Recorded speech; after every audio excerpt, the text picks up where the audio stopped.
Hey everybody, T-Man here, bringing you guys another fucking video, and this video is gonna be me comparing WWE to TNA Impact. I'm comparing the two brands. Let's get right into it. Okay guys, WWE and TNA could not be any different. You know, at times they could be similar. I remember like 6 months to a year ago, TNA Impact Wrestling was really trying really hard to copycat off of WWE, you know, with different maybe storylines or just the way how they're trying to produce it. I mean, you could clearly tell TNA doesn't have the money or the advancements and that WWE does with production and lighting and everything arena wise.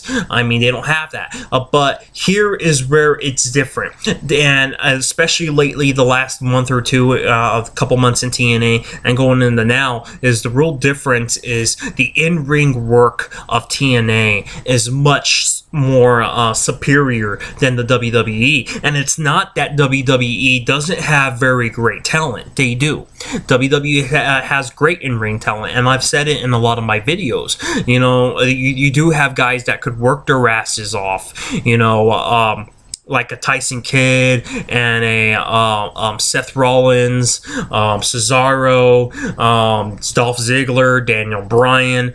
There's a lot of guys over there that could really great do in-ring work. But WWE, they focus too much on, you know, entertainment. You know, this is where it's different. Vince McMahon doesn't think he's in the fucking pro wrestling business. He thinks he's in the fucking entertainment business. He thinks he's a fucking flashy Las Vegas fucking showgirl. He thinks that this is sports entertainment, and it is in a way, you know, because it's fake and it's entertaining us and it's athletic, so it's sports entertainment. So it definitely falls under the sports entertainment umbrella. But what you're doing is pro wrestling. I felt like Vince McMahon is more going into the entertainment than is pro wrestling. So, you know, back in the day, it was okay for WWE to do that because they had great storyline writers and they knew what they were doing.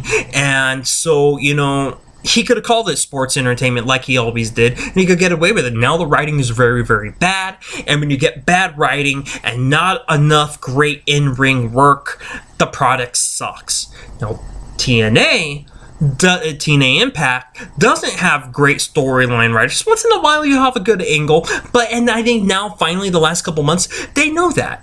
They know they don't have a great storyline writing thing, and so they're focusing on their in-ring work, giving it their all, busting their asses in the ring because they know this is pro wrestling, professional wrestling, not entertainment. They were trying too hard to be like that because they thought that's what people wanted, but I think they were reading the feedback, what people don't like from the WWE, and that's the right approach. Listen to the fans, go on Twitter, find out, read all the comments from Raw. If you read all the comments from Raw, a lot of them are negative. And if TNA is smart, which it looks like that's what they're doing, they're reading that. They're like, okay, how can I be different from WWE in every way possible? Okay, let's further away from some of the crap storylines. And if they have a good storyline angle, TNA, they'll do it. They'll do it. But don't make it cheesy, and let's really focus on the in-ring work. And that's what TNA is doing. They're giving you professional wrestling, and they're giving you great main events. I mean, another reason for that is because TNA doesn't have as many pay-per-views as WWE. They do have a lot of pay-per-views, not as many, and they'll give you a lot of world title matches, great quality matches, title changes and all that in TNA because they're trying to get people and they're busting their ass off. Now, TNA has always reminded me of like a cross between a WCW and a ECW. It always has. It's always reminded me like a cross in between, and it's kind of funny because you actually have a lot of ECW guys in TNA. I mean, you have Tommy Dreamer, you have the Dudleys in there, you have a Rhino, and a few other guys that came and gone that's all wrestled in the ECW banner. And of course, you have a lot of other guys that used to wrestle in the WWE, like the Hardys, Ken Anderson, and Mr. Kennedy. You have all different type of those guys. Kurt Angle, that's a big one that, you know, is now staying with TNA, if you guys seen my video, I just posted that earlier of Kurt Angle resigning with TNA, so that's a big coup for them. So TNA has a lot of good qualities, you know. TNA's always just missing a few things, but if they continue just to focus on their in-ring work and the storylines will come, you know, rivalries will come and go, and I like what they're doing with MVP in TNA, you know, and Bobby Lashley in there, you know, they have a lot of guys. To me, they don't really have their number one it factor, you know. Good guy, you know, Eric Young was a fighting champion for a little while, and I think that was just their answer to Daniel Bryan at the time, because they both kind of looked similar with the big bushy beard and all that, you know. And then you have Bobby Roode over there in TNA, and man, I'll tell you, a lot of the matches are really good in TNA, and even the knockout matches. I'll tell you, there's another difference. If you want to compare the two, which this video is, even compared to the Divas division to the Knockouts division in TNA, wow. Okay, now TNA won't have all like the good-looking women. I mean, they have a couple, but they don't have all the good-looking women and stuff that WWE does. When they try to get all the women all fit and nice and hot in WWE, and TNA, they really focuses on the match. If you watch matches in WWE, they're very quick, they're very short. It's a little eye candy, quick little 2-3 minute match on Raw or whatever, and once in a while you'll get a real long one, like maybe on your NXT shows or whatever. You'll get a really great long Divas match, like what Natalya had with Charlotte, Ric Flair's daughter. They had a really good match. But on TNA, you get that every single week with like Gail Kim and some of the women wrestlers they have. Havoc, that was a big deal over there in TNA. That I think she just lost the Knockouts Championship like a week or two ago, and they'll have like a long, it'll even go into a commercial break and come back. It'll go into 2 segments, and it's just very different. I mean, they really focus on their in-ring work, and I feel like that's what WWE has to do.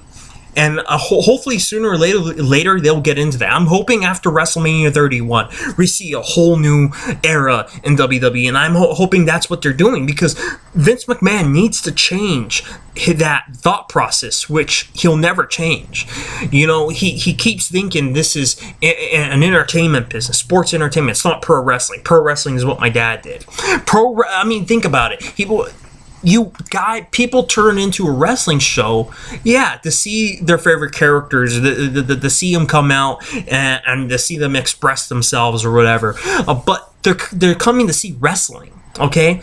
That's why they have the ropes, the ring in the middle. They're coming to see professional wrestling. TNA has grasped that. And I'm hoping eventually, you know, TNA rises up. And I remember when TNA first came around, I think in 2000. When did TNA come?